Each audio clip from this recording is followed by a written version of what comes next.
The rat that ate iron, a clever merchant revenge that shocked an entire village.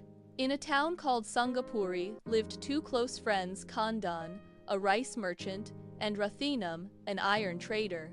One day, Rathinam's aged father wished to go on a holy pilgrimage to Kashi. Since Rathinam was his only son, he had no choice but to accompany him. Before leaving, Rathinam went to his friend Kandan and said, "My father wants to visit Kashi and I must go with him. It may take several months for me to return. Can you safely store my iron bars in your rice warehouse until I come back?" Kandan immediately replied, "Why ask like this, my friend? Won't I do even this much for you? Leave your iron in my warehouse without worry. I'll protect it safely until you return." Thanking him warmly, Rathinam left for Kashi with his father. 3 months later, Rathinam returned and went straight to meet Kandan. "Friend, I came back today. I've come to collect my iron. Thank you so much for keeping it safe," he said happily. But Kandan suddenly put on a sorrowful face and replied, "Rathinam, I don't know how to tell you this.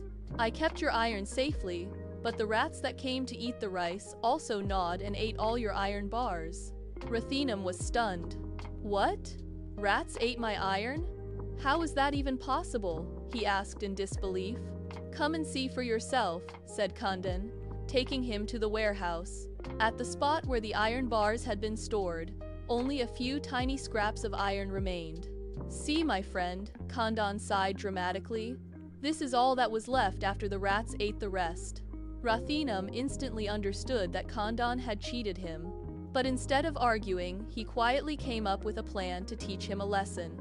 He calmly said, "Never mind, Kandan, what can you do about it? Don't worry, while returning from my trip, I bought many gifts for your son. Send him with me, and I'll give them to him." Kandan was overjoyed. He never imagined Rathinam would believe his lie so easily.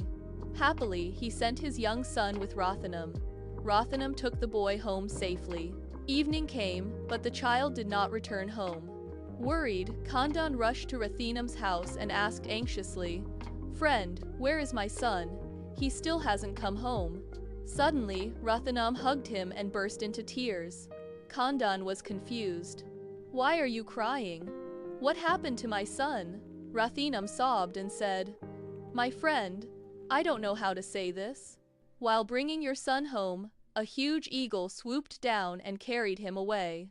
I tried my best to stop it, but I couldn't save him." Kandan exploded in anger. "How can an eagle carry away a 10-year-old boy? Do you think I'm a fool? I'll complain to the village council." He immediately went to the village panchayat and filed a complaint. The elders summoned Rathinam and asked him to explain everything. Rathinam calmly narrated the entire incident. Then he looked at the elders and said, "Respected elders, if rats can eat and digest heavy iron bars, then surely an eagle can carry away a small boy, can't it?" The entire gathering fell silent. Kandan interrupted angrily. "How can an eagle carry away a 10-year-old child? There must be a limit to lying." At once, the village elders replied, "Kandan, if rats in your warehouse can eat iron bars, why can't an eagle carry away your son?" Hearing this, Kandan lowered his head in shame. The elders gave their final judgment. "Kandan, only after you return Rathinam's iron or its full value with interest will your son be returned safely."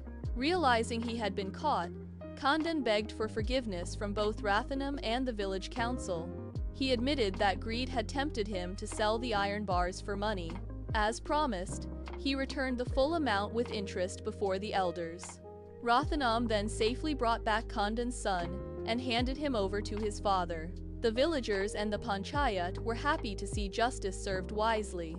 Moral of the story: greed and dishonesty may bring temporary gain, but truth and intelligence will always win in the end.